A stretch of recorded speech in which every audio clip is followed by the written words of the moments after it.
Merci Monsieur le Président et merci à Monsieur Bellamy pour la présentation de votre rapport. Moi, je voudrais faire remonter un certain nombre d'informations qui me viennent des pêcheurs artisans et semi-industriels mauriciens que j'ai eu la possibilité de m'entretenir avec eux ces dernières semaines. Le problème numéro 1, selon eux, c'est la transparence.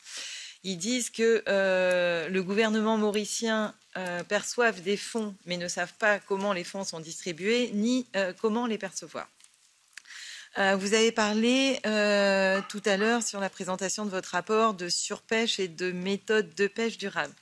On a beaucoup de pêcheurs artisans au thon qui seraient revenus vers la petite pêche côtière et notamment avec les effets de l'augmentation de l'effort de pêche aux Seychelles, avec un certain nombre de poissons qui n'arriveraient plus à Maurice et l'utilisation massive des DCP dérivants et l'impact sur la ressource. La pêche artisanale au thon, elle ne serait plus rentable du fait de la surpêche, notamment dû au fait des flottes étrangères.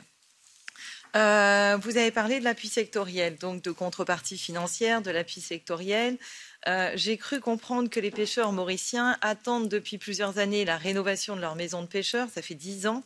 Est-ce que c'est envisagé par le soutien sectoriel ? Ils ont aussi un manque d'accès à des camions frigorifiques pour livrer le poisson à la population. Il mentionne aussi le besoin d'usines de transformation pour bénéficier d'une plus-value à la vente de leurs produits. Est-ce que le soutien sectoriel pourrait permettre d'investir dans du matériel de transformation ?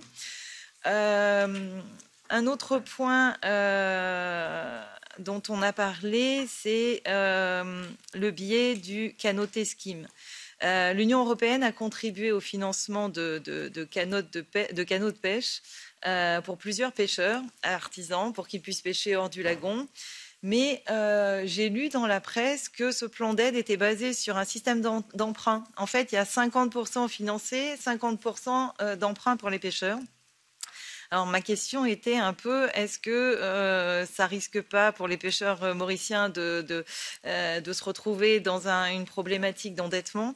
Comment est-ce qu'on s'assure que ça ne va pas les mettre dans une situation difficile ? Sur le soutien sectoriel proposé par l'Union européenne, on prévoit des financements à l'aquaculture, mais on a ce domaine d'activité qui ne profite pas aux pêcheurs mauriciens et qui leur fait plutôt concurrence.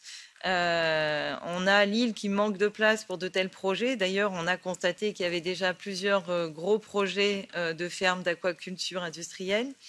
Donc moi, j'aimerais savoir si la Commission européenne, elle peut revenir sur des projets aquacoles que l'Union européenne serait susceptible de financer.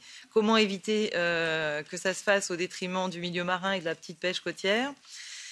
La petite pêche côtière est impactée par le développement des activités touristiques dans le lagon. Ils pêchent au casier ou à la ligne, mais cette pêche, elle commence à décliner en raison du développement touristique et de la pêche illégale.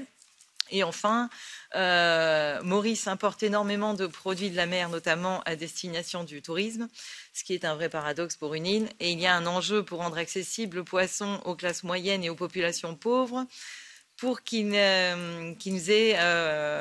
pour le moment, enfin, pour qu'ils puissent avoir du poisson. Et pour moi, j'ai un problème à ce niveau-là, et j'aimerais savoir quelle est la stratégie de l'Union européenne à renforcer la souveraineté alimentaire de l'île et la petite pêche artisanale. Merci.